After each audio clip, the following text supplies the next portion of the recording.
তুই প্রেমে পড়েছিস আহাত? আহাদ চোখ খুলে চাচার দিকে তাকালো। সেই দৃষ্টিতে যেন এক অদ্ভুত গভীরতা। চাচার মনে আর কোনো সন্দেহ রইল না।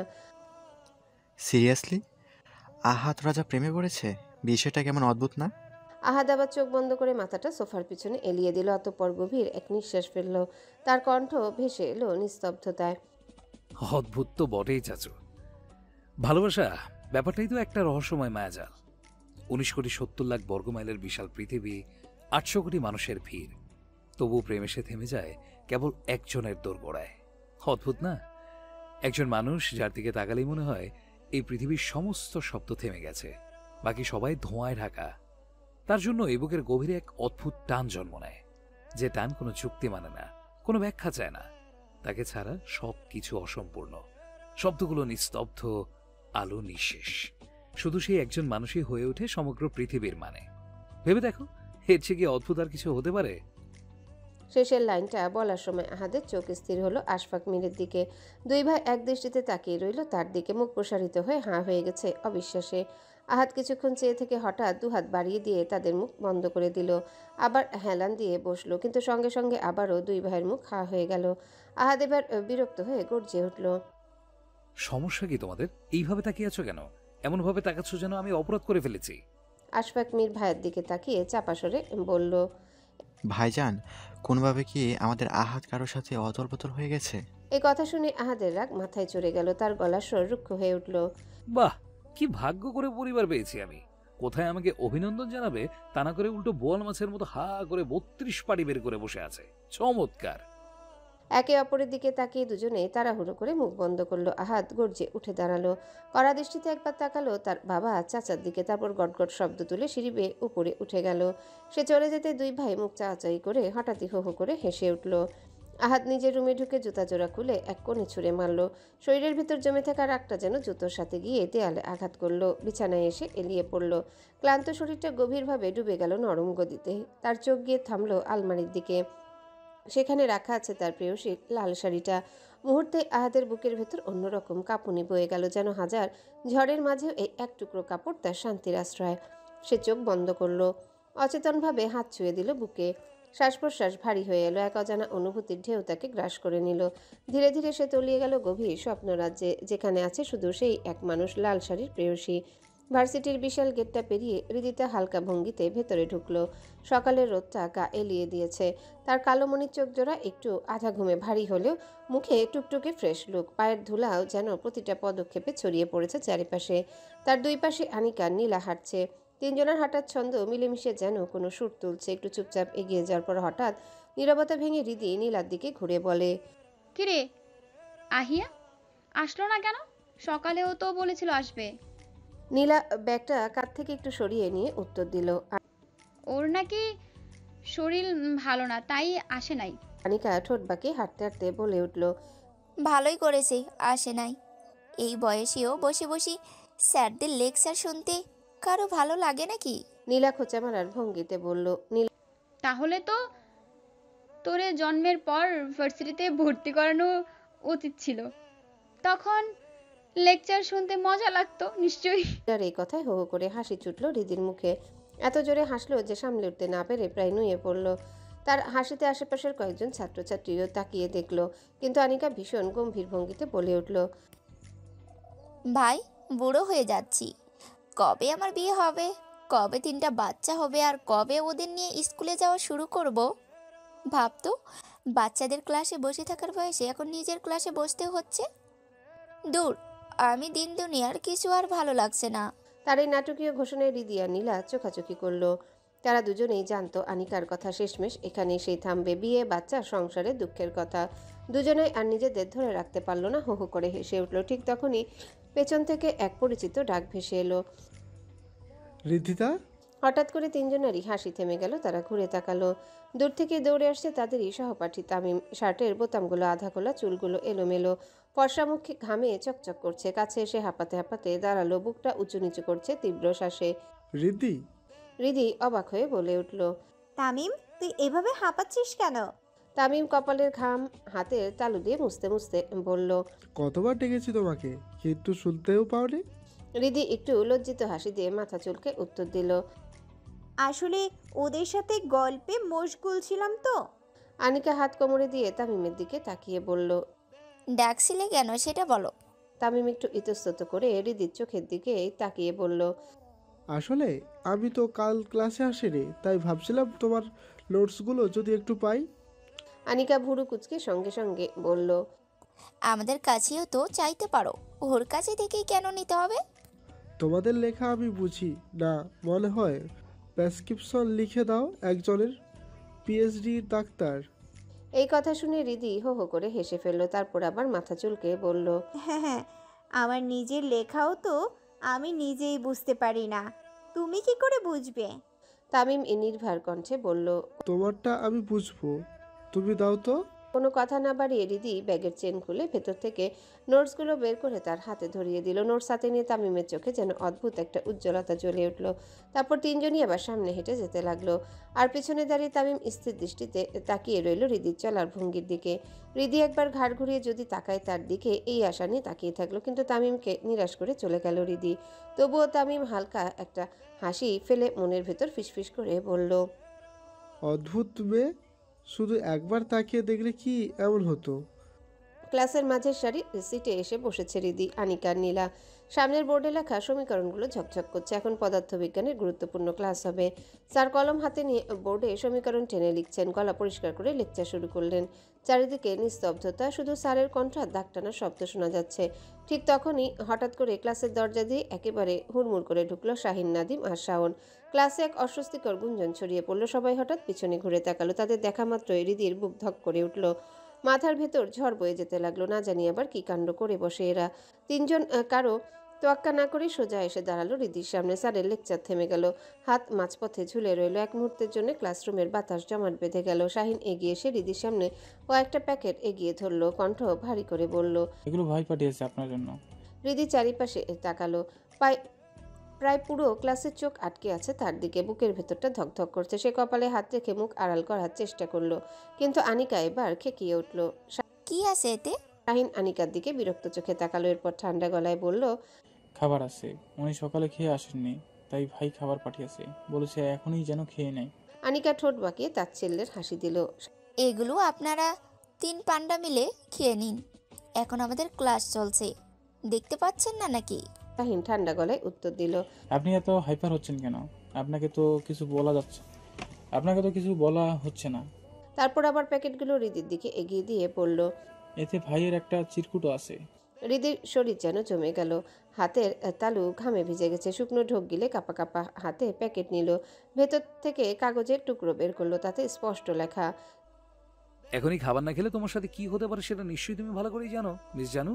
চিরকুট পড়তেই তার গলা শুকিয়ে কাঠ হয়ে গেল। কাগজটা মুড়িয়ে নিল মুঠোতে। ধীরে চোখ তুলতেই দেখলো সামনে দাঁড়িয়ে স্যার তীক্ষ্ণ দৃষ্টিতে তাকিয়ে আছেন। সেই চোখের ভার সইতে না পেরে ধরফর করে উঠে দাঁড়ালো। ব্যাগ কাঁধে নিয়ে ক্লাস থেকে এক দৌড়ে বেরিয়ে গেল। তার পিছনেই ছুটলো আনিকা আর নীলা। বেরোনোর আগে আনিকা শাহিনের দিকে তীক্ষ্ণ দৃষ্টিতে তাকিয়ে ইচ্ছে করেই তার পায়ে জোরে একটা পাড়া দিল। শাহিন দাঁত চেপে মুখ খিচে বন্ধ করে নিল ব্যথায়, কিন্তু চুপ রইল। ক্লাসের বাইরে এসে রিধি দম ফেলে একটা বেঞ্চে বসলো। ব্যাগ খুলে সব প্যাকেট একসাথে মেরে ধরলো সামনে। অতঃপর তাড়াহুড়ো করে খাওয়া শুরু করলো। একবার এই প্যাকেট থেকে, একবার ওই প্যাকেট থেকে কামড় দিচ্ছে, যেন এক একটা কামড় দিয়ে নিজের ভেতরের আতঙ্ক ঢাকতে চাইছে। তার এই অদ্ভুত খাওয়ার ভঙ্গি দেখে আনিকা অবাক হয়ে বলল। এভাবে খাচ্ছিস কেন? মনে হচ্ছে কতদিনের না খাওয়া তুই। আর আহাত রাজা, খাবার পাঠাইলে খেতে হবে। হৃদি মুখ ভর্তি খাবার নিয়ে অস্পষ্ট গলায় উত্তর দিল। থাপ্পড় খাওয়ার থেকে খাবার খাওয়া অনেক ভালো। তার দিকে হাত বাড়িয়ে বলে। এই নে, তুইও খা। নীলা ঠোঁট ফুলে আনিকার দিকে তাকালো, গম্ভীর কণ্ঠে বলল। দোস্ত, আমি বাসায় চলে যাচ্ছি। কেন? তোরা আবার কি হলো? কিছু না, ভালো লাগছে না, মাথা ব্যথা করছে। হৃদির দিকে একবার তাকালো নীলা। শুকনো একটা হাসি দিয়ে ধীর পায়ে সেখান থেকে চলে গেল। অন্যদিকে একই সময় আহাদ রাজা বসে আছে কনফারেন্স হলে। গম্ভীর পরিবেশ, দীর্ঘ টেবিল ঘিরে বসে আছে কেন্দ্রীয় সব নেতা। সামনে নথি, কাগজ, পানির বোতল। চলছে দেশের গুরুত্বপূর্ণ রাজনৈতিক আলোচনা। টেবিলে রাখা আহাদের ফোনটা হঠাৎ কাঁপতে শুরু করলো। স্ক্রিনে জ্বলে উঠল শাহিনের নাম্বার থেকে ভিডিও এসেছে। আহাদ ফোন হাতে তুলে নিতেই ভিডিও চালু হলো। চোখ আটকে গেল স্ক্রিনে। হৃদি বেঞ্চে বসে চারিপাশে ছড়িয়ে রাখা খাবারের প্যাকেট থেকে একবার এক একটা তুলে খাচ্ছে। মুখে খাবার ভরা, তার গাল দুটি ফুলে গেছে, মাঝে মাঝে চোখ এদিক ওদিক করছে। তার এই ভঙ্গি দেখে আহাদ হঠাৎ শব্দ করে হেসে উঠল। মুহূর্তে চারিপাশের সব নেতা চুপ হয়ে তার দিকে তাকালো। গম্ভীর আলোচনার মাঝখানে আহাদের এমন হাসি যেন বজ্রপাতের মতো পড়ল। আহাদ তা বুঝতে পেরে তৎক্ষণাৎ মুখ শক্ত করে নিল। ফোনটা টেবিলে রেখে সোজা হয়ে বসলো। শিরদাঁড়া সোজা করে দুই বাহু ঘুরিয়ে চোখ রাখলো কাগজের দিকে, মুখে অদ্ভুত গম্ভীরতা। সবাই যখন আবার আলোচনায় মন দিল, তখনও তার ঠোঁটের এক ফোঁটা চাপা হাসি ফুটে উঠেছিল। সে সেটা ঠোঁট চেপে সংযত রাখলো, কিন্তু বুকের ভেতর যেন এক মিষ্টি আগুন জ্বলছিল। তার প্রেয়সীকে এভাবে খেতে দেখে সে অবচেতনে হাসি চেপে রাখতে পারছে না। ভার্সিটি শেষ করে রিদিতার আনিকা এলো মির হাউসে। আহিয়ার শরীর খারাপ শুনে তারা ভাবলো একটু দেখে যাবে। মূল দরজা পেরিয়ে ভিতরে ঢুকতেই দেখে সোফার কোণে গুটিসুটি হয়ে বসে ফোন স্ক্রল করছে আহিয়া। তাদের দেখে হালিমা বেগম অবাক হয়ে এগিয়ে এলেন। আরে তোমরা? রিদিতা আর আনিকা একসাথে সালাম দিল। হালিমা বেগম সালামের উত্তর দিয়ে মৃদু হেসে বললেন, আহি, এই দেখ কারা এসেছে। আহিয়া ফোনটা নামিয়ে তাকাতে চমকে উঠল। আরে তোরা এই সময়? আনিকা মুচকি হেসে বলল, ভেবেছি তোর শরীর খারাপ, তাই দেখে যাই। এখন তো দেখি দিব্যি আছিস। আহিয়া মুখ বাঁকিয়ে পড়ল। আরে একটু অস্বস্তি হচ্ছিল। এমন সময় ধপধপ পায়ে ভেতরে ঢুকলো আদিল। আহিয়ার সাথে তাদের দেখে একটু থমকে দাঁড়ালো, অতঃপর ঠোঁটের কোণে এক চিলতে হাসি টেনে এগিয়ে এলো। হাই বিউটিফুল লেডিস, আমি আদিল মির। সে হাত বাড়ালো রিদির দিকে। আদিল মির শুনে রিদিতা ঠান্ডা গলায় সালাম দিল। আসসালামু আলাইকুম। আদিল মুহূর্তে অবাক হয়ে গেল রিদিতার সরলতা দেখে, অতঃপর নাটকীয় ভঙ্গিতে উত্তর দিল, ওয়ালাইকুম সালাম। আহিয়া বিরক্ত হয়ে কনুই দিয়ে ভাইয়ের পিঠে গুতা মারল। যা এখান থেকে। আদিল আহিয়া টেনে নিয়ে বলে, যাব না। আদিল্লার বাচ্চা, তোকে একটা লাথি মেরে উগান্ডায় পাঠিয়ে দিব। দে না, তোমার তো উগান্ডা যাওয়ার অনেক দিনের ইচ্ছা। রাগে কাঁপতে লাগলো আহিয়া, চিৎকার করে বলল, চাচি আম্মা, তোমার ছেলেরে কিছু বলো। রান্নাঘর থেকে হালিমা বেগম কড়া গলায় বললেন, আদি, জ্বালাস না ওদের। আদিল হেসে পিছু হটল, রিদির দিকে তাকিয়ে চোখ টিপে বলল, বাই বিউটি। আবার আহিয়া চুল টেনে দিয়ে একটা ভেঙচি মেরে সিঁড়ি বেয়ে উপরে চলে গেল।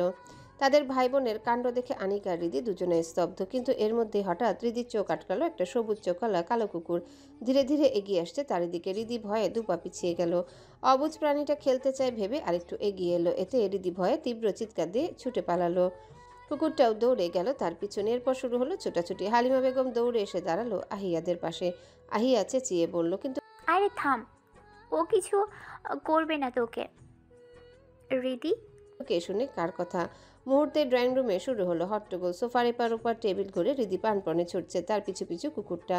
এমন সময় এর দরজা দিয়ে ঢুকলেন আহাদ, রাজা আর আমজাদ মির। দুজনে স্তব্ধ হয়ে গেলেন সামনে দৃশ্য দেখে। আহাদ থমকে দাঁড়িয়ে রিদি ছুটাছুটি দেখছে। লাল চুড়িদার পরা মেয়েটা যেন আতঙ্কে বাতাসে ভেসে বেড়াচ্ছে, চুল এলোমেলো হয়ে গেছে। আমজাদ মিরও বিস্ময়ে তাকিয়ে রইলেন।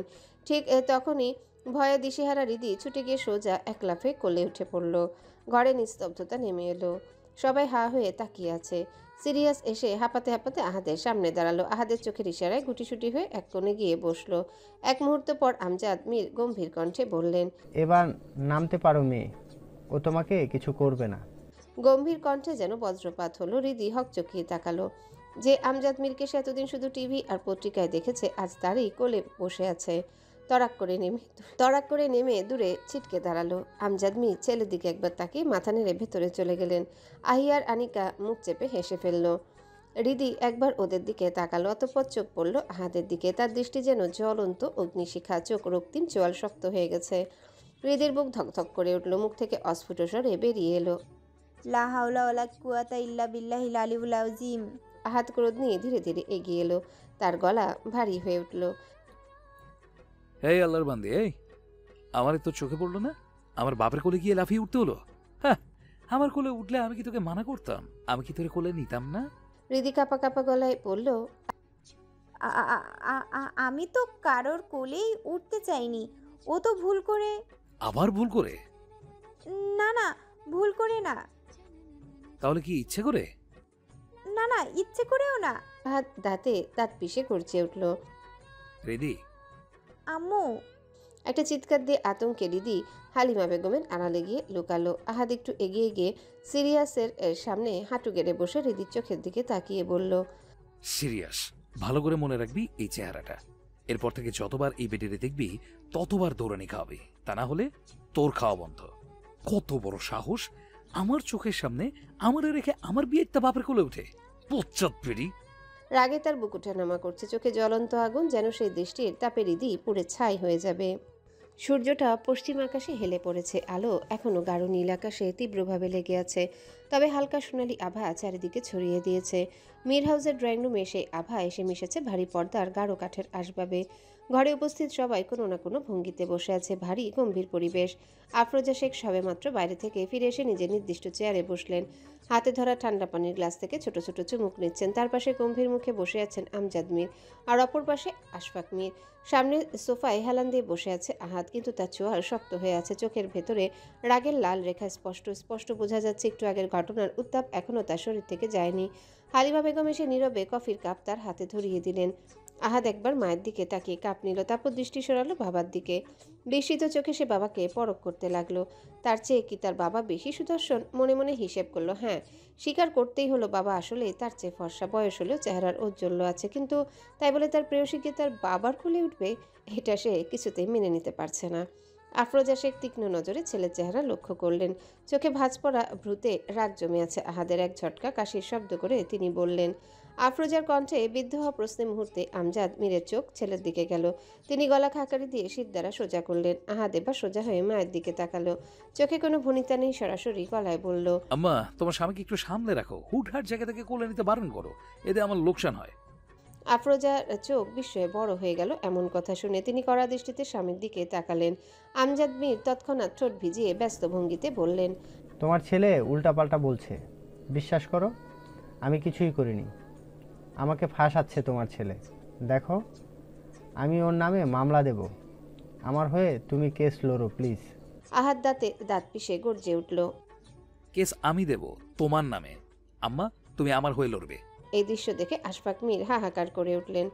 থাম তোরা, মাথা কি খারাপ হয়ে গেছে? দুই বাবা ছেলে একে অপরের নামে কেস করতে চাইছিস? ভাবি যে ক্রিমিনাল লয়ার, সেটা ভুলে গেছিস নাকি? কথাটা শুনে মুহূর্তের জন্য স্তব্ধ হয়ে গেল দুজন। বাবা ছেলে দুজনে একে অপরের দিকে তাকালো, আশ্চর্যজনকভাবে একই সঙ্গে হতাশ মুখে। দুজনে গম্ভীর ভঙ্গিতে সোজা হয়ে বসলো, যেন কিছুই হয়নি। ঠিক তখনই সিঁড়ি পেয়ে নেমে এলো আহিয়া, আনিকা, হৃদিতা। সেই ঘটনার পর থেকে আহিয়ার ঘরে গুটিসুটি মেরেছিল, কিন্তু বিকেলের আলো ফিকে হয়ে আসছে। এখন আর দেরি করলে ফিরতে রাত হয়ে যাবে, তাই তারা নিচে নামলো। নামার সময় হৃদির চোখ পড়ল আমজাদ মীর, দেশের স্বরাষ্ট্রমন্ত্রী, এখন নিজের স্ত্রীর কাছে যেন একেবারে মিইয়ে আছেন। এটা হৃদির কাছে নতুন অভিজ্ঞতা। যাকে টেলিভিশনে সর্বদা গম্ভীর কঠোর ভঙ্গিতে দেখা যায়, তিনি যে স্ত্রীর সামনে এভাবে নমনীয় হতে পারেন, সেটা যেন বিশ্বাসই করতে পারছিল না। তাদের আসতে দেখে আফরোজা শেখ দৃষ্টি ঘোরালেন। হৃদি আর আনিকা সম্মান জানিয়ে সালাম দিল। আফরোজা মৃদু হেসে উত্তর দিলেন। হৃদি মাথা নিচু করে ধীরে বলল, জি আন্টি। জি, সন্ধ্যা হয়ে যাচ্ছে, বাসায় যেতে হবে। কিছুক্ষণ চুপ করে গভীরভাবে তাকিয়ে রইলেন আফরোজা শেখ। তার সেই দৃষ্টি যেন ভেদ করে যাচ্ছে হৃদির অন্তর। হৃদির অস্বস্তিতে মাথা আরো নিচু করে ফেলল। এদিকে আহাদের ভ্রুর মাঝখানে কুচকানো ভাঁজ পড়ে গেল। তার চোখ মুখ খিচে উঠল। ধীরে ধীরে সে বাবার কাছে ঝুঁকে ফিসফিস করে বলল, তোমার হিটলার বউ আমার প্রেয়সীর দিকে এইভাবে তাকাচ্ছে কেন? তার নজর ভালো মনে হচ্ছে না, সাবধান করে দিও। আমজাদ মীর কটকট করে তাকালেন ছেলের দিকে, কিন্তু মুখে কোনো কথা বললেন না। হৃদি আর আনিকা বিদায় নিয়ে দরজা দিয়ে বেরিয়ে গেল। আহাদ তাদের যাওয়ার দিকে চেয়ে রইল, চোখের গভীরতা যেন ডুবে যাচ্ছে হৃদির ছায়ায়। তার ঠোঁটের কোণে ফুটল এক রহস্যময় বাঁকা হাসি। মীর হাউসের মূল দরজা পেরিয়ে বাহিরে আসতে হৃদি তার আনিকা থমকে দাঁড়িয়ে গেল। সামনে থেকে হেঁটে আসছে আদনান, মাপা পদক্ষেপে এগিয়ে আসছে, চোখ দুটো ধারালো, যেন কারো ভেতরটা বিদ্ধ করে দিতে পারে। তাকে দেখে হৃদি তার বুকের ভেতর কেমন জানি একটা হালকা অস্বস্তি লাগলো। পাশে আনিকা অবাক হয়ে স্থির দাঁড়িয়ে রইল। সে এগিয়ে আসছে নিজের স্বভাবসুলভ নির্লিপ্ত ভঙ্গিতে, সাদা শার্টের হাতা গুটানো, চোখে ক্লান্ত অথচ কঠিন দৃষ্টি। তার চোখ আটকে রইল হৃদিতার মুখে কয়েক মুহূর্তের জন্য, কিন্তু ঠোঁটে কোনো ভঙ্গিমা নেই। এক মুহূর্তে দাঁড়িয়ে থেকে আবার সোজা ভেতরে চলে গেল। আনিকা পিছনে ফিরে তাকিয়ে রইল তার চলে যাওয়া পর্যন্ত। আলো ছায়ার ফাঁক দিয়ে আদনানের অবয়ব মিলিয়ে যেতে লাগলো ধীরে ধীরে। তারপর ফিসফিস করে হৃদির দিকে তাকিয়ে বলল, এটা আবার কে? আহাদ রাজা মীরের বড় চাচার ছেলে আদনান মীর। আনিকা ভ্রুকুচকে আবারও সেদিকে তাকালো। এর নাম তো কখনো শুনি নাই। শুনবি কেমনে?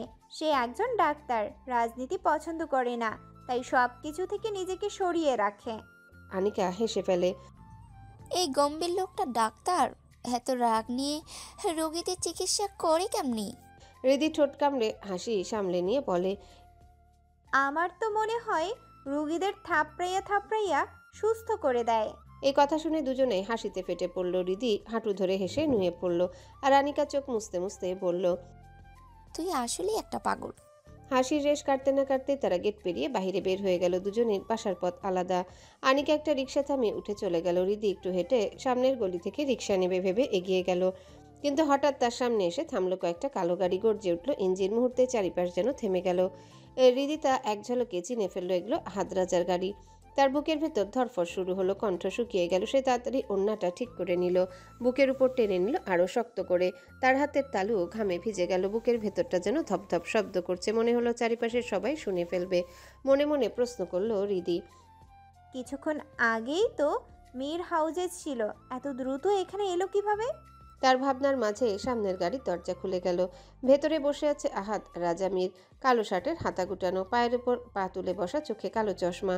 তার চুলগুলো হাওয়ায় একটু একটু দুলছে, ভঙ্গিটা শীতল অথচ তার কাছে ভয়ঙ্কর। হৃদির চোখ এক মুহূর্তের জন্য থমকে গেল তার দিকে। নিজের অজান্তেই ঘাড় হালকা কাত হয়ে গেল। আবার দ্রুত মাথা নাড়িয়ে নিজেকে সামলে নিল। ড্রাইভার নেমে এসে ভদ্রভঙ্গিতে বলল, কিন্তু হৃদি দাঁড়িয়ে রইল এক জায়গায়। ভেতরে ভেতরে দৌড়ে পালাতে চাইছে, তবু পা নড়ছে না। বাসায় সবাই ছিল বলে তখন বেঁচে গেছে, নইলে নিশ্চিত কানে ধরে উঠবস করতে হতো তার। হঠাৎ আহাদ রাজা ভেতর থেকে গর্জে উঠল, আপনাকে কি আমার আলাদা করে ইনভাইট করতে হবে? হৃদির বুক ধপাস করে নেমে গেল নিচে। সে দ্রুত ঘুরে অন্যদিকে হাঁটা শুরু করলো। ঠিক তখনই আবার সেই ভয়াল গর্জন কানে এলো। আহাদ রাজা সবকিছুতে দুবার অপশন দেয়, তৃতীয়বারে অ্যাকশন নেয়। পা জমে গেল হৃদির, নিঃশ্বাস গলায় আটকে গেল। ধীরে ধীরে ঘুরে তাকালো গাড়ির ভেতরে। আহাদ আগের ভঙ্গিতে বসে আছে, কিন্তু এবার মাথাটা সামান্য কাত করে তাকিয়েছে হৃদির দিকে। ঠোঁটের কোণে অদ্ভুত কঠিন হাসি। দু আঙ্গুল তুলে ইশারা করলো কাছে আসতে। বাধ্য হয়ে ছোট ছোট পা ফেলে এগিয়ে এলো হৃদিতা।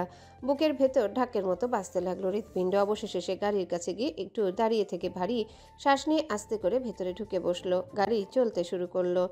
ভেতরে নীরবতা। তার বুক এখনো দ্রুত উঠানামা করছে, হাত কাঁপছে। আহাদ কোনো কথা বলল না, শুধু সোজা সামনে তাকিয়ে শক্ত হয়ে বসে রইল। হৃদি কয়েকবার আর চোখে তাকালো তার দিকে, আবার তাড়াতাড়ি মুখ ফিরিয়ে নিল। তারপর সেও সোজা সামনে তাকিয়ে রইল।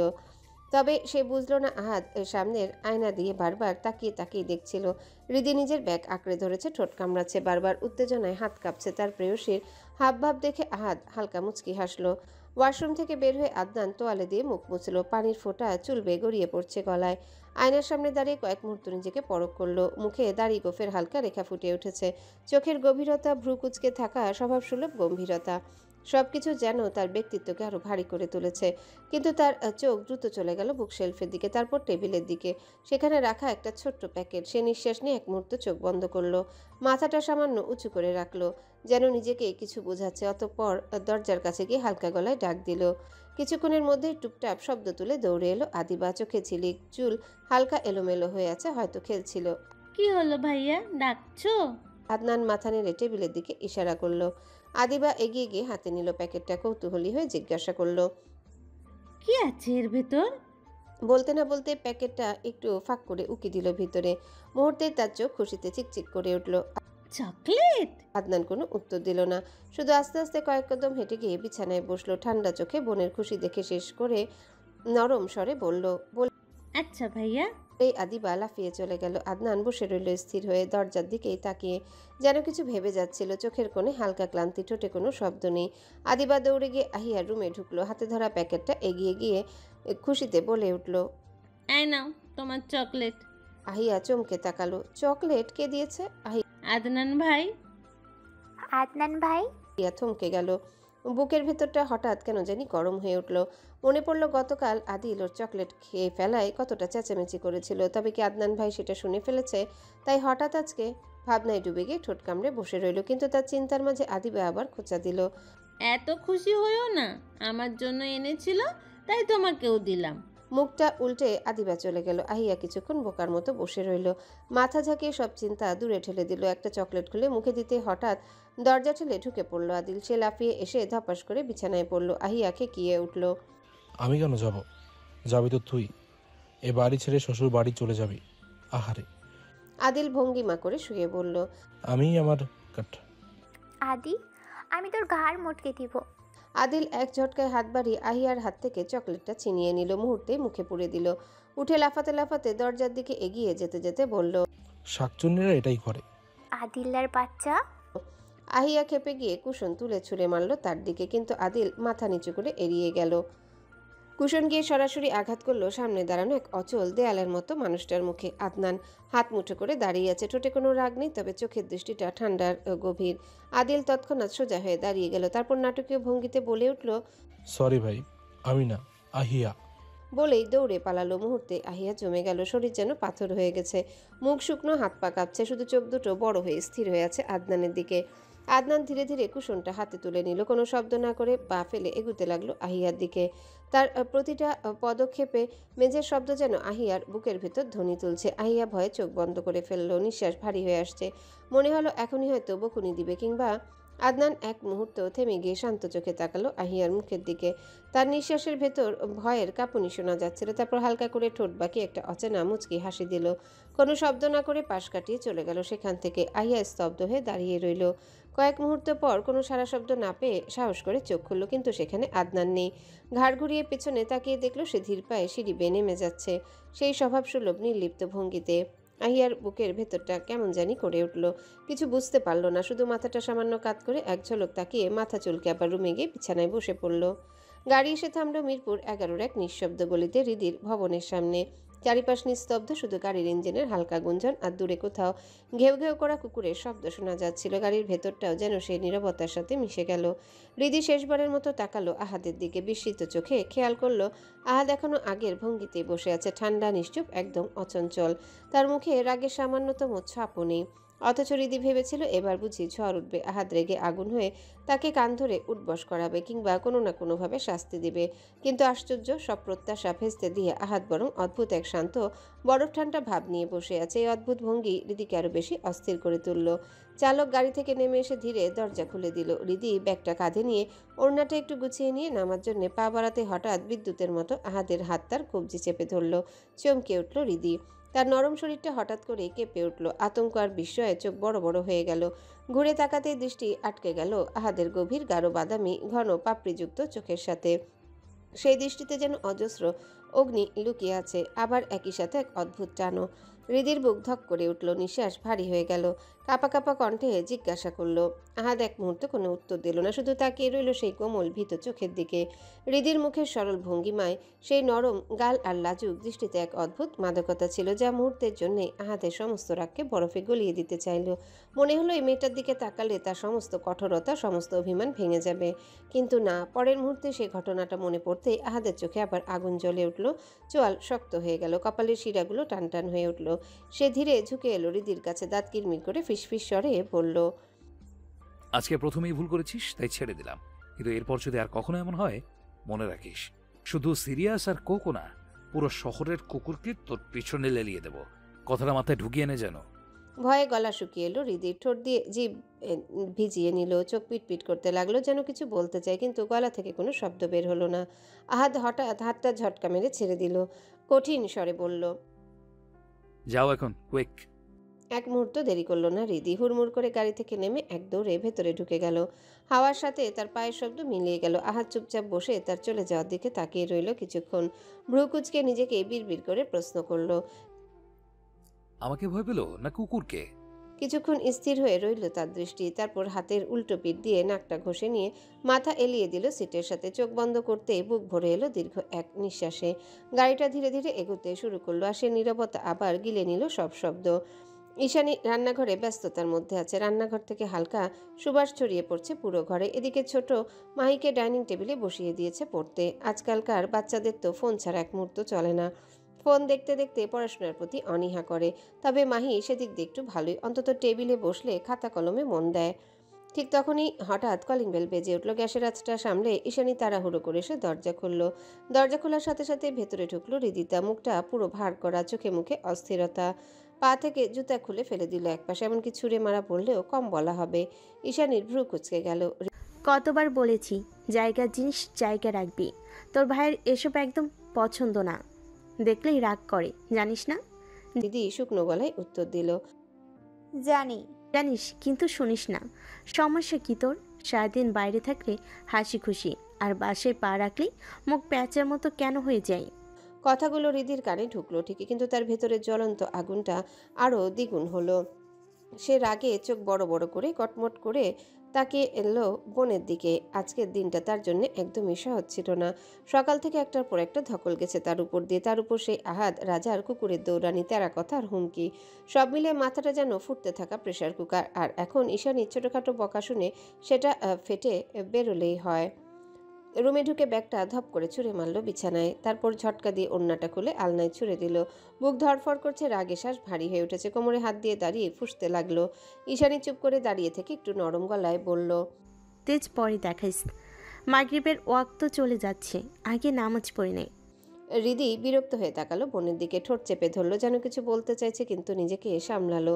ঈশানী আবার রেগে বলল, কোন নামাজের কথা বলি মুখটা অন্ধকার হয়ে যায় কেন তোর?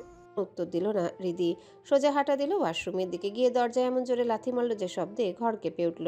তারপর ভেতরে ঢুকে গেল। কিছুক্ষণ পরই বের হয়ে এলো ভেজা মুখে, হাত মুখ মুছে নিয়ে হিজাব মাথায় চুপচাপ দাঁড়িয়ে গেল জায়নামাজে। এমন সময় আবার কলিং বেল বেজে উঠল। ঈশানী ছুটে গিয়ে দরজা খুলে দিল। এবার ফিরেছে সুমন অফিসের ক্লান্তি নিয়ে। ভেতরে ঢুকে প্রথমেই চোখ বুলালো ড্রয়িং রুমে, ছোট্ট মাহির খাতার দিকে একবার তাকালো, তারপর রুমে উকি দিয়ে দেখলো হৃদি নামাজে দাঁড়িয়ে আছে। সন্তুষ্টির মাথা নেড়ে নিজের রুমের দিকে চলে গেল। সুমন প্রচণ্ড খুঁতখুঁতে স্বভাবের মানুষ, তার কাছে বাসার প্রতিটা জিনিসের জায়গা আলাদা, একটু এদিক ওদিক হলে চোখে পড়ে। একটা ধুলোর কণাও সহ্য হয় না তাই ছোট বাসাটা সবসময় ঝকঝকে থাকে। ঈশানীও চেষ্টা করে তার এই অভ্যাসের সাথে খাপ খাইয়ে নিতে। হৃদি নামাজ শেষ করে এসে সোফায় হুকো হাঁটু ভাঁজ করে বসলো। টেবিলে রাখা বিস্কিটের বয়ামটা টেনে নিয়ে খুলে একটার পর একটা বিস্কিট খেতে শুরু করলো, যেন তার সমস্ত রাগ, অভিমান, কষ্ট সব বিস্কিটের উপর ঝাড়ছে। অথচ এই মেয়েকে মাসে একটা বিস্কুটও জোর করে খাওয়ানো যায় না, আর আজ সে যেন একাই বয়াম শেষ করবে। ঈশানী রান্নাঘর থেকে এসে বয়ামটা হাত থেকে কেড়ে নিয়ে বিরক্ত গলায় বলল, নিজের উপর অত্যাচার করা বন্ধ কর। আমি নুডলস রান্না করেছি, নুডলস খা। হৃদি কিছুক্ষণ নীরব রইল, অতঃপর হঠাৎ চার হাত পা ছুড়ে দিয়ে অদ্ভুত ভঙ্গিতে চেঁচিয়ে উঠল, আম্মু! তার চিৎকার প্রতিধ্বনিত হলো পুরো ঘরের দেয়াল জুড়ে। রাত গভীর, হালকা গভীর হয়ে এসেছে। চারিপাশে নিস্তব্ধতা নেমে এসেছে, এমনভাবে যেন আকাশ নিজেই কান পেতে শুনছে কারো গোপন কথা। মীর হাউসের উঁচু গেট ধীরে ধীরে খুলে গেল, আর ভেতরে ঢুকলো একে একে আহাদ রাজার কালো গাড়িগুলো। সামনের হেডলাইটের আলো মুহূর্তের জন্যে আঙিনার নীরবতা ভেঙে দিল। গাড়ি এসে থামতেই মাঝখানের গাড়ি থেকে নামলো আহাদ রাজা। কালো প্যান্ট শার্টে আবৃত শরীর, আলতো হাতে চুলে আঙ্গুল বুলিয়ে নিল সে, যেন সারাদিনের ধুলো ঝেড়ে ফেলতে চাইছে। গাড়ির বনেটে হেলান দিল, মাথাটা উঁচু করে তাকালো রাতের আকাশের দিকে। অপরিসীম অন্ধকারে এক টুকরো আলো, একটা তারা ঝিকিমিকি করে জ্বলছে। আহাদ হাত বাড়িয়ে দিল, যেন তারাটাকে ছুঁতে চাইছে। ঠোঁটে এক চিলতে পাকা হাসি, চোখে এক অদ্ভুত ক্লান্তি। বুক থেকে বের হলো একটা ভারী নিঃশ্বাস, যার রাতের হাওয়ার সাথে মিশে গেল। ঠিক তখনই পাশে এসে দাঁড়ালো শাহিন। কিছুক্ষণ আহাদের দৃষ্টি অনুসরণ করলো সে, অতঃপর ধীর গলায় বলল, ভাই। আহাদ চোখ না নামিয়ে গম্ভীর গলায় জবাব দিল। শাহিন একটু ইতস্তত করে বলল, খলিল মাতব্বর মনে হয় কোনো ষড়যন্ত্র করেছে, খবর আসছে। তার লোকজন চারদিক ছড়িয়ে দিছে, আমাদের আশেপাশে ঘোরাঘুরি হয়েছে। আহাদের ঠোঁটে আবারও সেই অদ্ভুত হাসি ফুটলো। আকাশের দিকে তাকিয়ে বলল, পিপিলিকার পাখা গজায় মরিবার তরে, প্রবাদটা শুনেছিস না? হ্যাঁ ভাই, শুনছি। পরে উঠতে দে শাহিন, তবে বুঝতে যেন না পারে আমরা জানি ও কি খেল খেলতেছে। সময় এলে হিসেব কষা হবে। ঠিক আছে ভাই, ঠিক বলছেন ভাই। আর কোনো কথা না বলে আহাদ সোজা ভেতরে ঢুকে গেল। ড্রয়িং রুমের টেবিলে বই খাতা ছড়িয়ে বসে আছে আদিবা, মনোযোগ দিয়ে লিখছে। পাশে বসে আদনান সাহায্য করছে তাকে। টেবিলের অপর প্রান্তে বসে আছেন আশফাক মীর। আহাদ ভেতরে ঢুকে সরাসরি গিয়ে বসলো চাচার পাশে। আলতো করে দুজনে একে অপরের হাতে চাপড় দিল, একরকমের হাইফাই, তবে তাতে এক ধরনের অভ্যন্তরীণ বোঝাপড়া লুকানো। আহাদের দিকে তাকে আদিবার মুখে উজ্জ্বল হাসি ফুটে উঠল। আহাদ এক চোখ টিপে দিল বোনের দিকে, মুহূর্তে আদিবা খিলখিল করে হেসে উঠল। এ দৃশ্য মোটেও ভালো লাগলো না আদনানের। সে সঙ্গে সঙ্গে আদিবার খাতাটা টেনে নিয়ে ঘাড় ঘুরিয়ে দিয়ে বলল, আহাদ পা ছড়িয়ে এবার হেলে বসলো। ঠোঁটের কোণে তাচ্ছিল্যের হাসি খেলে গেল। শান্ত অথচ ধারালো ব্যঙ্গাত্মক সুরে জবাব দিল, হ্যাঁ, যারা পড়াশোনা করে নাই তারা তো ঢাকা থেকে চট্টগ্রাম, তেঁতুলিয়া থেকে টেকনাফ সব জায়গায় পায়ে হেঁটেই যায়। কথাটা শুনে আদিবা খিলখিল করে হেসে দিল।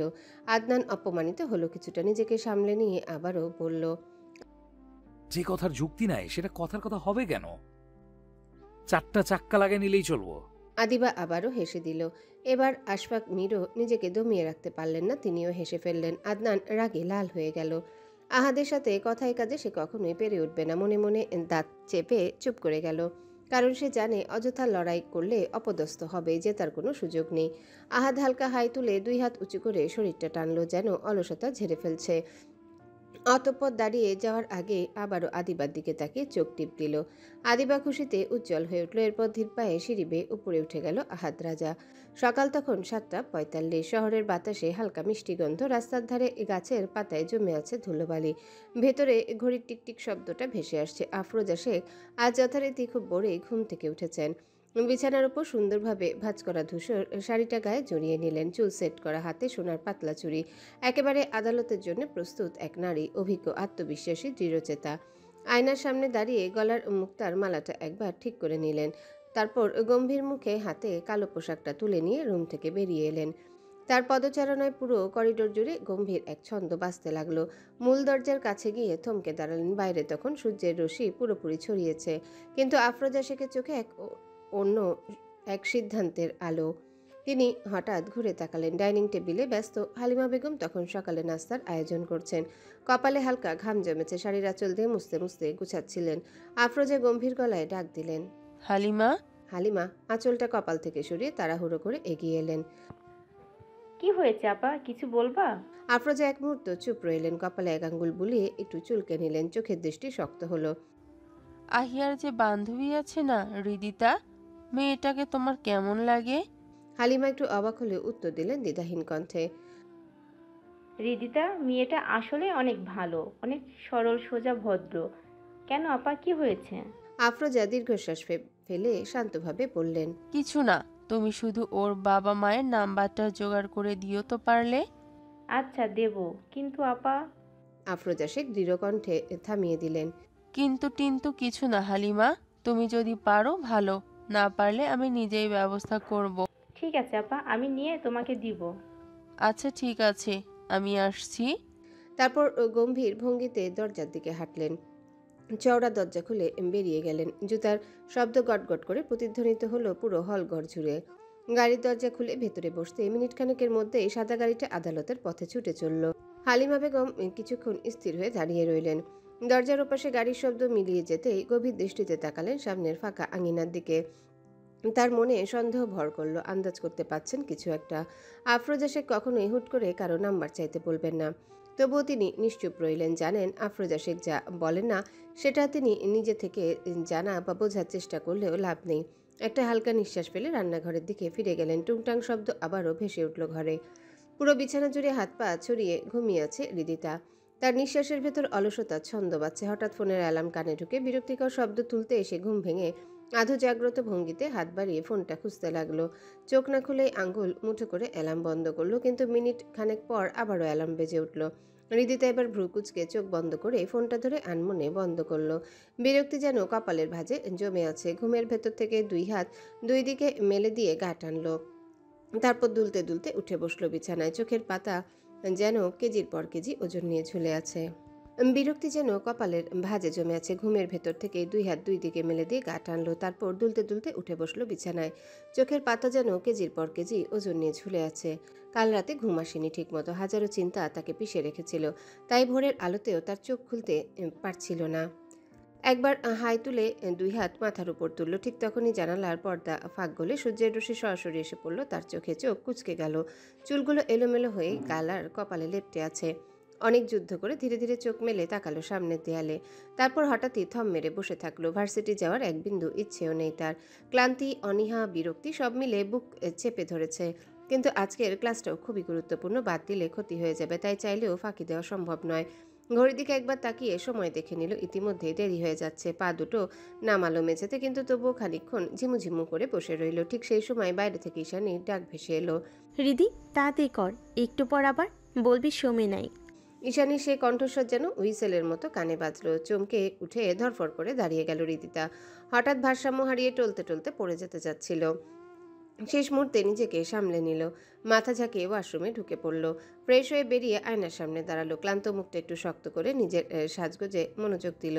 গাঢ় কফি রঙের চুড়িদার পরে নিল, চুলগুলো পেছনে নিয়ে ক্লিপ আটকে দিল, তারপর ওড়নাটা মাথায় গুছিয়ে ভালোভাবে জড়িয়ে নিল। আয়নায় নিজের দিকে তাকিয়ে নিঃশ্বাস ফেলল। ব্যাগটা হাতে নিয়ে রুম থেকে বেরিয়ে এলো। ড্রয়িং রুমে এসে নাস্তার টেবিলে বসলো। সামনের প্লেটে সাজানো রুটি, ভাজি, অমলেট। খাবার দেখেই তার পেটের মধ্যে মোচড় দিল। সকাল সকাল খেতে তার একদমই ইচ্ছে করে না, তবে আহাদ রাজার কথা মনে হতে মুখ শক্ত হয়ে গেল। কালকের ঘটনা, কথাবার্তা, তার চোখের দৃষ্টি সব মনে পড়ে গেল। নিজের মনকে শাসন করে বলল, আজ আর কোনো তামাশা করব না, শান্ত থাকতে হবে। জোর করে 2 কামড় মুখে তুলল। খাবার গলা দিয়ে নামছে না, তবুও জোর করে কিছুটা খেয়ে নিল। ঠিক তখনই ঈশানী এগিয়ে এসে বলল, শোন, তুই যাচ্ছিস তো, যাওয়ার সময় মাহিকে স্কুলে নামিয়ে দিয়ে যাস। আমি আর শুধু শুধু বেরোবো না। হৃদিতা চুপচাপ মাথা নাড়ল। আচ্ছা। ব্যাগটা কাঁধে ঝুলিয়ে দরজার কাছে গিয়ে দাঁড়ালো, অথচ মাহি এখনও টেবিলে বসে খাবার শেষ করছে না। ছোট্ট হাতে চামচ ঘুরিয়ে ঘুরিয়ে খাচ্ছে, চোখে তখন ঘুমের ছাপ। হৃদিতা বিরক্ত হয়ে গলা উঁচু করে বলল, খা না তাড়াতাড়ি, দেরি হয়ে যাবে। মাহি তবুও হাই তুলে ধীরে ধীরে খাবার গিলছে। হৃদিতার ধৈর্যের বাঁধ ভেঙে গেল। খাওয়া লাগবে না, চল। বলেই মাহির ব্যাগটা তুলে নিল হাতে। মাহিকে আধো ঘুমন্ত অবস্থায় টেনে নিয়ে বেরিয়ে গেল বাইরে। দরজার ধাক্কা হালকা শব্দ তুলে বন্ধ হয়ে গেল তাদের পেছনে। ঈশানী কয়েক মুহূর্ত দাঁড়িয়ে থাকলো ভেতরে। নাস্তার টেবিলে পড়ে থাকা অসমাপ্ত খাবারের দিকে তাকালো, অতঃপর নিঃশব্দে দরজার কাছে গিয়ে খিল টেনে বন্ধ করে দিল। ঘরে আবার নীরবতা নেমে এলো। ক্লাস শেষে ক্যাম্পাসের ভেতরে যেন ক্লান্তির হাওয়া ভেসে বেড়াচ্ছে। 5-6 জোড়া পা ধীরে ধীরে গার্ডেনের পাশে সিঁড়ির দিকে এগিয়ে আসে। ভেতরে ভেতরে সবাই ক্লান্ত, কিন্তু মুখে তবু হাসি ঠাট্টার রেশ লেগে আছে। সিঁড়ির ধাপে দুলতে দুলতে বসলো তারা। মুহূর্তের মধ্যে শুরু হলো গল্পগুজব। আনিকা সে পুরনো দুঃখের কাহিনী বেরিয়ে এলো আবারও। সেটা নিয়ে আহিয়া আর নীলা হো হো করে হাসছে। তাদের প্রাণখোলা হাসিতে চারিপাশের পরিবেশটা যেন আরও হালকা হয়ে গেল। কিন্তু সে হাসির মাঝে একেবারে উল্টে ছবি হৃদিতার। মুখ ভার করে উরুর সাথে থুতনি ঠেকিয়ে বসে আছে, চোখে মুখে অদ্ভুত এক গাম্ভীর্য, যেন গভীর কোনো ভাবনায় ডুবে গেছে। চারিপাশের হাসি ঠাট্টা যেন তার কানে ঢুকছে না, সে নিজের জগতে নিমগ্ন। হৃদিকে এভাবে দেখে আনিকা আর চুপ থাকতে পারল না। কি রে, তোর আবার কি হলো? মুখটা এমন বাংলার পাঁচির মতো করে রাখছস কেন? আনিকা হেসে ধাক্কা দিতে হৃদি শরীরটা একটু দুলল, কিন্তু সে তবুও ওই একইভাবেই বসে রইল, একটুও সাড়া দিল না। তাদের পাশে বসে তামিম অনেকক্ষণ ধরে চুপচাপ তাকিয়েছিল হৃদির দিকে। মেয়েটার কপালে সামনে চুলগুলো ওড়নার ফাঁক থেকে বের হয়ে এসেছে, হালকা বাতাসে চুলগুলো নড়ে উঠছে। হৃদির মুখটা যেন এক ধরনের নিষ্পাপ সৌন্দর্য আরও ফুটে উঠেছে। হঠাৎ হৃদির নাকে এসে লাগলো একগুচ্ছ ফুলের তীব্র ঘ্রাণ।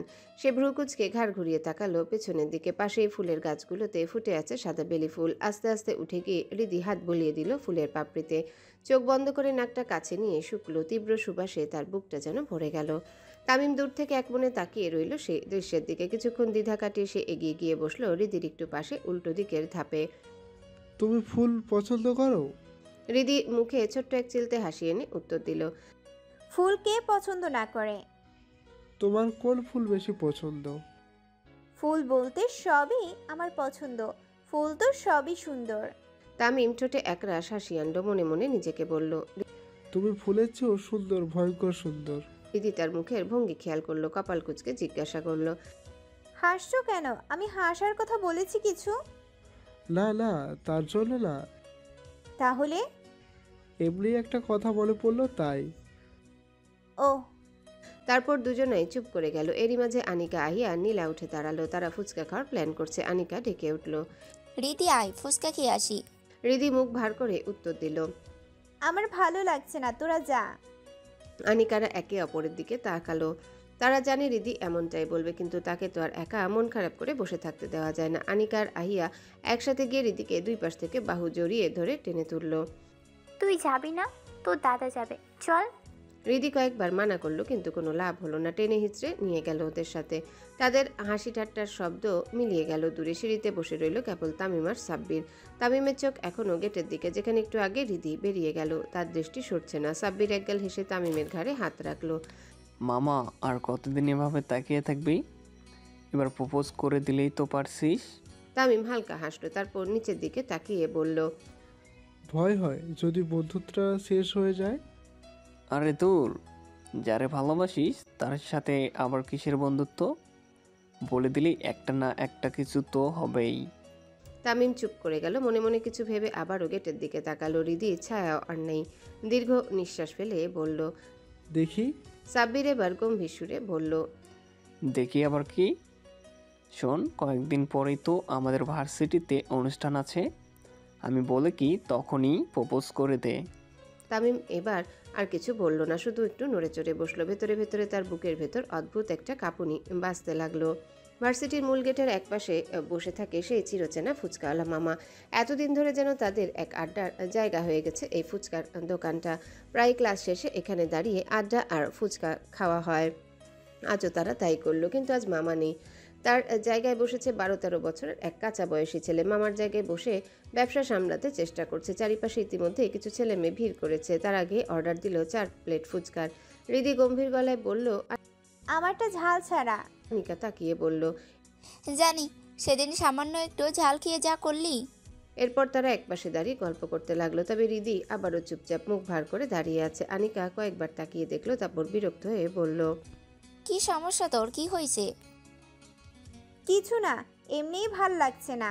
নীলা কপাল ভাঁজ করে বলে উঠল, 3 বেলা প্যারাসিটামল খা, তোর এই ভাল লাগে না?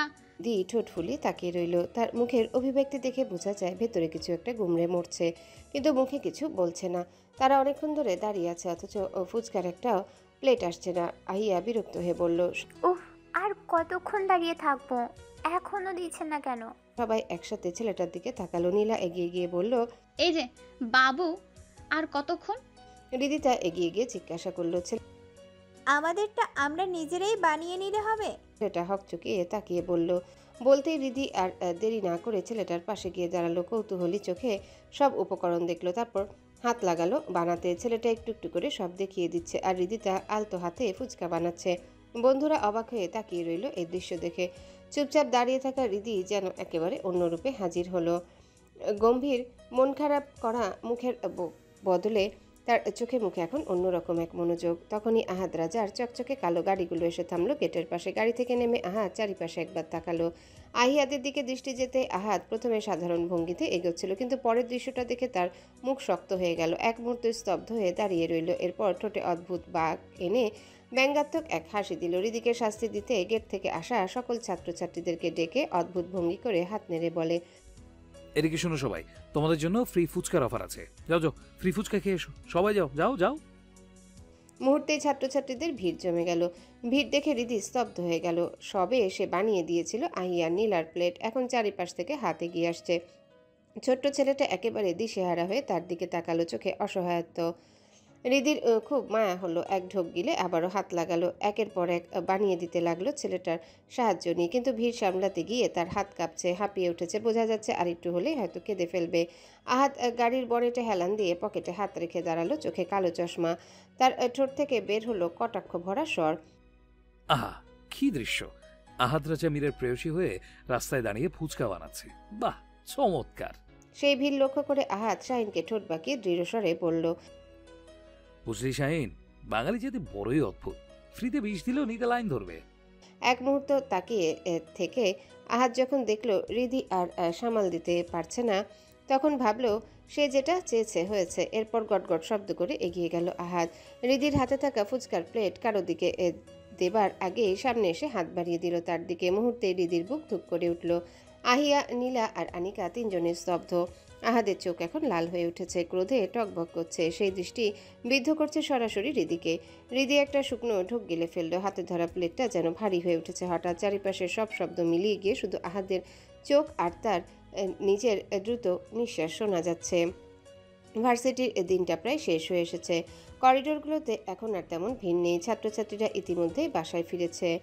চারিদিকে এক অদ্ভুত শান্ত পরিবেশ, কিন্তু সেই শান্ত পরিবেশের মাঝে কমন রুমের ভেতর যেন চাপা ঝড় বইছে। কমন রুমে ঢুকলেই বোঝা যায় ভেতরে কেমন গুমট ভাব। দরজার বাইরে থেকে গার্ডরা পাহারা দিচ্ছে। জানালার ফাঁক দিয়ে ঢোকা আলোয় রুমটা আধো অন্ধকার, আর মাঝখানে কাঠের একটা বেঞ্চের উপর মাথা নিচু করে দাঁড়িয়ে আছে 4 জন মেয়ে, হৃদিতা, আনিকা, আহিয়া আর নীলা, যেন বিচারাধীন আসামি। অন্যদিকে দাঁড়িয়ে আছে আহাদ রাজামির, হাত দুটো বুকের কাছে শক্ত করে ভাঁজ করে রেখেছে, চোখে জ্বলন্ত দৃষ্টি, চোয়াল কষে ধরা।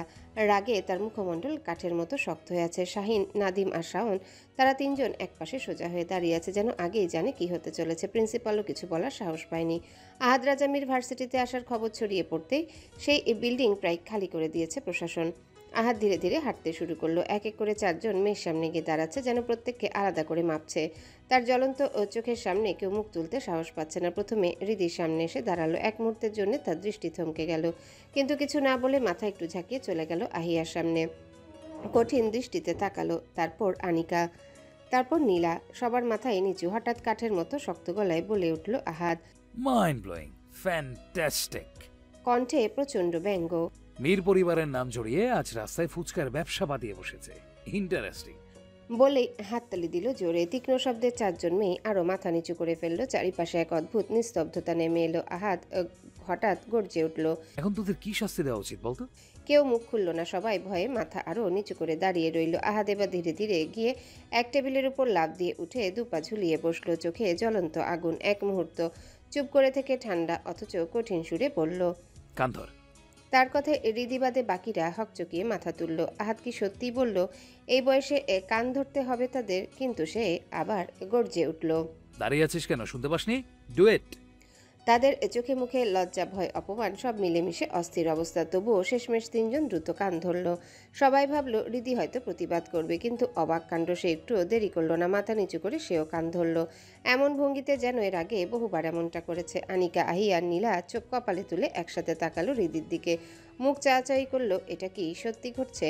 এমনকি আহাদও খানিকটা অবাক হলো। ভেতরে এক মুহূর্তের জন্য থেমে গেল। চোখ আটকে গেল হৃদির দিকে। মাথা নিচু, কান ধরা, নিঃশব্দ, কিন্তু মুখে এক অদ্ভুত সরলতা। বুকের ভেতর হঠাৎ করে একটা মোচড় খেলো সে। তবুও কণ্ঠ রুক্ষ করে বলল আহাদ, 20 বার কান ধরে উঠবস করবি, একটাও যেন কম না হয়, কুইক। বলতেই হৃদিতা উঠবস শুরু করলো। মাথা নিচু, শরীর নিস্তেজ, কিন্তু তবুও অনায়াসে আদেশ পালন করছে। তাকে উঠবস করতে দেখে বাকিদের চোখ আরও বিস্ফোরিত হয়ে গেল। আনিকা, আহিয়া, নীল হতবাক হয়ে হৃদিকে দেখছে, যেন ভাবছে ও কি সত্যিই করছে। আহাদের বুক কেমন অদ্ভুত কেঁপে উঠল। তার রাগ হঠাৎ কিছুটা থেমে গেল। চাপা যন্ত্রণার মতো কিছু অনুভব করতে সে বুকের উপর হাত চেপে ধরল। কয়েক সেকেন্ড তাকিয়ে থেকে তারপর মুখ ফিরিয়ে নিল। হৃদি 20 বার শেষ করে আবারও মাথা নিচু করে দাঁড়িয়ে রইল। নিঃশ্বাস ভারী হয়ে গেছে, কিন্তু মুখে একটুও প্রতিবাদ নেই। আহাদ এবার নরম কণ্ঠে বলল, নেমে এসো। হৃদি চুপচাপ নেমে এলো, কিন্তু আহিয়া একটু নড়তেই হঠাৎ বজ্রকণ্ঠে চেঁচিয়ে উঠল আহাদ, তোদের নামতে বলেছি, আমার কথা অমান্য করেছিস, তোদের শাস্তি দ্বিগুণ করে দেওয়া হলো, 40 বার। শাহিন, নাদিম শাওনের দিকে তাকিয়ে বলল, একবার যেন কম না হয়, গুনে রাখবি, না হলে আবারও বাড়িয়ে দিবি। পর কোনো পূর্বাভাস ছাড়াই হৃদির হাত শক্ত করে ধরে বাইরে বেরিয়ে গেল। পেছনে রইল অসহায় তিনজন মেয়ে। তারা একে অপরের দিকে তাকালো, চোখে মুখে আতঙ্ক। শেষমেশ মেনে নিয়ে কান ধরে উঠবস শুরু করলো। আর তা দেখে পাশে দাঁড়িয়ে শাহিন, নাদিম আর শাওন মুখ টিপে হাসতে লাগলো। দৃশ্যটা যেন তাদের কাছে বিনোদন ছাড়া কিছুই না। বোটানিক্যাল গার্ডেনের পাশ ঘেঁষে গাড়ি এসে দাঁড়ালো একটা লেকের সামনে। চারিদিকে বাতাসে এক ধরনের স্নিগ্ধতা, অথচ গাড়ির ভেতরে গুমট নীরবতায় ভরে আছে। রোদের আলো লেকের পানিতে চিকচিক করে পড়ছে। সেই আলো প্রতিফলিত হয়ে জানালার কাছে এসে পড়ল। হঠাৎ আলোটা হৃদির চোখে লাগতে সে ভ্রু কুঁচকে নিল।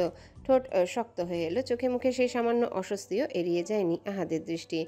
আহাদ তার চোখে সানগ্লাস খুলে ধীরে ধীরে তাকালো হৃদির দিকে। সাধারণত তার দৃষ্টিতে সবসময় তীক্ষ্ণতা আর দৃঢ়তা লুকিয়ে থাকে, কিন্তু আজ সেখানে অদ্ভুত এক শূন্যতা। সে চুপচাপ হৃদির মুখ দেখতে লাগলো। আজকে হৃদি অন্য দিনের মতো নয়, না কোনো প্রতিবাদ, না কোনো রাগ, এমনকি একটুখানি হাসিও নেই। তার মুখে পুরোপুরি গম্ভীর, যেন প্রাণহীন। এমন হৃদিকে দেখে মনে হলো আহাদের বুকের ভেতর যেন কেউ পাথর ছুঁড়ে মারল। এক অদ্ভুত চাপা যন্ত্রণা বুক চেপে ধরল। সে গলা শুকিয়ে আসা ঢাকতে একবার ঢোক গিলে নিল। ড্যাশবোর্ড থেকে একটা পানির বোতল টেনে নিয়ে ঢাকনা খুলে হৃদির দিকে বাড়িয়ে দিল। কোনো ভনিতা না করে হাত বাড়িয়ে দিল হৃদি। তার দিকে না তাকিয়ে নিঃশব্দে বোতলটা হাতে নিল। ঠোঁট ছুঁয়ে একটানা এমনভাবে খেতে লাগলো যেন কয়েক যুগ ধরে সে পানি খায়নি। এক চুমুকে অর্ধেক বোতল শেষ করে ফেললো। আবার না তাকিয়ে বোতলটা আহাদের হাতে ফিরিয়ে দিল। আহাদ এক মুহূর্ত সেই স্পর্শকাতর বোতলটা দেখতে লাগলো। তারপর নিজের ঠোঁটে সামান্য চেপে এক চুমুকে নিজেই বাকি অর্ধেক শেষ করে ফেললো। বোতলটা জানালা দিয়ে ছুঁড়ে ফেলে দিয়ে হাতের উল্টো পিঠ দিয়ে নাকটা ঘষে নিল।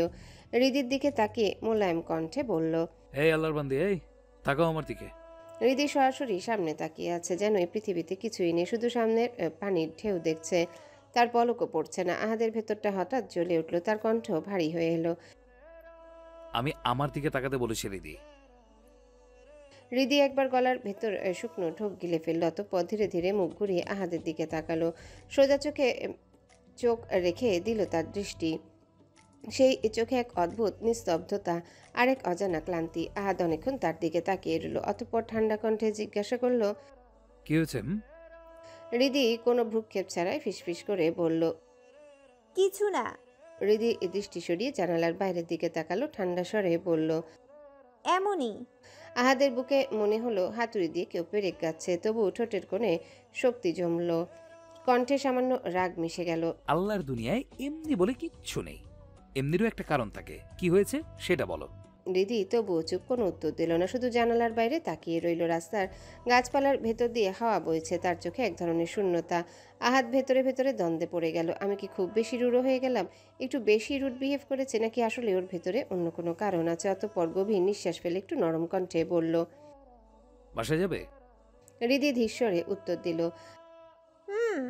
আহাদ এক মুহূর্ত তার দিকে তাকিয়ে থাকলো, তারপর স্টিয়ারিং ঘুরিয়ে গাড়ি মোড় নিল হৃদির বাসার রাস্তার দিকে। গাড়ির ভেতরে আবারও নেমে এলো নিঃশব্দতা, শুধু ইঞ্জিনের শব্দ আর বাইরের বাতাসের শোষধ্বনি। মাঝে মধ্যে আর চোখে আহাদের দিকে তাকিয়ে দেখে, হয়তো কিছু ভাবে, কিন্তু আহাদ তাকাতে সে দ্রুত দৃষ্টি সরিয়ে নেয়, যেন কিছুই হয়নি। আহাদ সব বুঝতে পারছে, তবু কিছু বলল না, শুধু ভেতরে ভেতরে বুকের ভেতরটা চেপে আসছে তার প্রেয়সীর এমন রূপ যে তার প্রথম দেখা। মির হাউসের বিরাট ডাইনিং টেবিলটা সবসময়ের মতো যথারীতি সাজানো, টেবিলের মাঝখানে কাচের ফুলদানি ভরে রাখা তাজা গোলাপ আর লিলির মিশ্রতরা। সময় তখন রাত প্রায় 11:15। আলোকসজ্জা যেন খুবই মৃদু, হালকা হলুদ আলোয় পুরো ঘরটা আভিজাত্যের সাথে গম্ভীরতায় ভরে উঠেছে। চারিদিক শান্ত, শুধু শোনা যাচ্ছে চামচ কাটার টুংটাং শব্দ, সেটাও যেন নিস্তব্ধতাকে আরো ভারী করে তুলছে। আফরোজা শেখ ধীরে ধীরে কাটা চামচ চালাতে চালাতে একবার আদনানের দিকে তাকালেন। আদনান মাথা নিচু করে খেতে ব্যস্ত, আবারও চোখ নামিয়ে আনলেন নিজের প্লেটে। আশফাক মীর পাশ থেকে হালিমাকে উদ্দেশ্য করে গম্ভীর গলায় বললেন, তুমিও বসো না হালিমা, দাঁড়িয়ে আছো কেন? হ্যাঁ, এই তো বসছি। হালিমা বেগম ধীর পদক্ষেপে এসে পাশে রাখা চেয়ারটা টেনে বসলেন। রান্নাঘর থেকে পরিচারিকা বানু আর ঋতু পরপর খাবার এনে সাজিয়ে রাখছে, কারো মুখে কোনো শব্দ নেই। ঠিক তখনই সিঁড়ি বেয়ে নামলো আহাদ। ধীরে ধীরে টেবিলের একপাশে গিয়ে নিজের নির্দিষ্ট চেয়ার টেনে বসলো। তার পায়ের শব্দে যেন টেবিলের চারিপাশে শীতল হাওয়া বইতে লাগলো। চুপচাপ বসে থাকা সবাই এক মুহূর্তের জন্য তাকালো তার দিকে, কিন্তু সবচেয়ে বড় ধাক্কাটা খেলো আহিয়া। আহাদকে দেখেই তার গলাতে খাবার আটকে গেল, হঠাৎ হেঁচকি উঠে গেল। আজকের ঘটনাটা মনে পড়তেই ভয় একের পর এক হেঁচকি উঠছে তার। আদনান দ্রুত উঠে এসে আলতো করে তার পিঠে হাত বুলিয়ে দিল, কিন্তু এতে উল্টো আরো বেড়ে গেল। আহিয়ার মুখ লাল হয়ে উঠেছে, আদনানের স্পর্শে গলা শুকিয়ে যাচ্ছে। আফরোজা শেখ বিরক্ত কণ্ঠে বললেন, খাওয়ার সময় মন কোথায় থাকে? এখন পর্যন্ত খাবারটাও ঠিকঠাক খেতে পারো না। আদনান দুই আঙ্গুল দিয়ে নাক চেপে ধরে বলে। কয়েকবার ঘন ঘন নিঃশ্বাস নিল আহিয়া। আদনান জিজ্ঞাসা করল। আহিয়া আবার একটা হেঁচকি দিয়ে মাথা নাড়ে, অর্থাৎ সে ঠিক নেই। পরপর কয়েকবার হেঁচকি দিতেই আহাদ হঠাৎ গম্ভীর স্বরে ঠান্ডা দৃষ্টি ছুড়ে দিয়ে বলল, একটা থাপ্পড় খেলে অটোমেটিক্যালি তোর হিচকি বন্ধ হয়ে যাবে। তার ঠান্ডা অথচ কেটে যাওয়া কণ্ঠে টেবিলের পরিবেশ হিম হয়ে গেল। আহিয়া চোখ বিস্ফোরিত হয়ে তাকিয়ে রইল আহাদের দিকে। সেই ভয়ের মধ্যেই হঠাৎ তার হেঁচকি সত্যি থেমে গেল। আদনান এবার বিরক্ত আর রাগে ঠোঁটে ঠোঁট চেপে তাকালো আহাদের দিকে, অতঃপর হাত বাড়িয়ে টেবিল থেকে এক গ্লাস পানি তুলে এনে আহিয়ার সামনে ধরল। আহিয়া তাকিয়ে রইল শুধু গ্লাসটার দিকে, যেন স্পর্শ করার সাহস পাচ্ছে না। আদনানের কণ্ঠ এবার মোলায়েম হয়ে এলো। দ্রুত হাত বাড়িয়ে আহিয়া গ্লাসটা নিয়ে এক নিঃশ্বাসে পানি খেয়ে নিল। তার বুক ওঠানামা করছে, চোখ ভিজে গেছে, তবে এখন একটু স্বাভাবিক। আদনান ধীরে ধীরে বসে পড়ল নিজের চেয়ারে, বিরক্তি চোখ রেখে তাকিয়ে আছে আহাদের দিকে। দুই ভাইয়ের মধ্যে নীরব রেশারেশি, টেবিলের প্রতিটা মানুষই সেটা টের পেল। আবার নিস্তব্ধতা নেমে এলো চারিদিকে। হঠাৎ আহিয়ার দিকে একবার তাকালো আহাদ, কিছু একটা ভেবে। আহাদ খাবার রেখে শরীরটা আশফাক মীরের দিকে ঘুরালো। তার দৃষ্টি তীক্ষ্ণ হয়ে উঠল। আঙ্গুল দিয়ে চিবুক ঘষতে ঘষতে সে গম্ভীর ভঙ্গিতে বলল, চাচু, আমাকে দেখতে কি ভয়ঙ্কর লাগে? তার হঠাৎই উদ্ভট প্রশ্নে সবাই থমকে তাকালো। চামচের শব্দ থেমে গেল। হালিমা বিস্ময়ে তার দিকে তাকিয়ে আছে। আফরোজা শেখ ভ্রু কুঁচকে ফেললেন। আশফাক মীর ধীর গলায় কটাক্ষ করে উত্তর দিলেন, না, সোলাইমান শাহ পীর সাহেব আউলিয়া আব্দুল গাজীর নাতির মতো লাগে। কথাটা শুনে আদিল আহিয়া মুখে হাত দিয়ে হালকা হেসে ফেলল, কিন্তু আহাদ সিরিয়াস ভঙ্গিতে ভ্রু কুঁচকে প্রশ্ন করল, সেটা আবার কে? আশফাক মীর ঠোঁট উল্টে নির্লিপ্ত কণ্ঠে বললেন। আমি কি জানি? বলেই হালকা বিদ্রুপের হাসি ছুড়ে দিলেন। আহাদ এবার চোখ মুখ শক্ত করে গর্জে উঠল। ফান করতেছো আমার সাথে? একদমই না, আমি সিরিয়াস। চাচু। গর্জে উঠে এক ঝটকায় চেয়ার ঠেলে উঠে দাঁড়ালো। টেবিল কেঁপে উঠল তার ভর কেন্দ্রের শক্তিতে। গটগট করে সিঁড়ি বেয়ে উপরে উঠে গেল। শব্দে পুরো হলঘর গমগম করে উঠল। হঠাৎ আমজাদ মীর খাওয়া থামিয়ে মুখ মুছলেন, অতঃপর সবাইকে শুনিয়ে ঠান্ডা গলায় বললেন, আহ, আচরণ করবে হায়নার মতো আর চেহারা হবে মাছরাঙার মতো। কথাটা শুনে সবাই হালকা হেসে ফেলল। তবে আদনানের মুখের ভঙ্গি একটুও বদলায়নি। সে নিজের মতো চুপচাপ খেতে ব্যস্ত। আর চোখে একবার আফরোজা শেখের দিকে তাকাতেই চোখাচোখি হলো। নজর ফিরিয়ে আবারও খাবারে মনোযোগ দিল। ঘড়ির কাঁটা তখন রাত ৩টার কাছাকাছি। বাইরের দুনিয়া নিস্তব্ধ, চারিপাশে যেন অচেনা শূন্যতার ভার। মাঝে মাঝে শুধু ঘড়ির কাঁটার টিকটিক শব্দ কানে আসছে, আর দূরের কোথাও কুকুরের ডেকে ওঠা সেই নিস্তব্ধতাকে ভেদ করছে। হৃদিতার চোখে ঘুম নেই। বারবার চেষ্টার পরও চোখের পাতা এক হচ্ছিল না। মনের ভেতর অদ্ভুত এক অস্থিরতা। আজকের দিনের ঘটনাগুলো বারবার মাথায় ভেসে উঠছে। সে চেয়েছিল আজ যেন কোনো বিপত্তি না ঘটে, কোনো তামাশা না হয়, কিন্তু ভাগ্য সে আবার অঘটন ঘটিয়ে ফেলল। তার জন্যে শুধু সে নয়, তার বান্ধবীরাও শাস্তি পেল। সে এই অপরাধ বোধে হৃদিতার বুকটা কেমন করে উঠছে।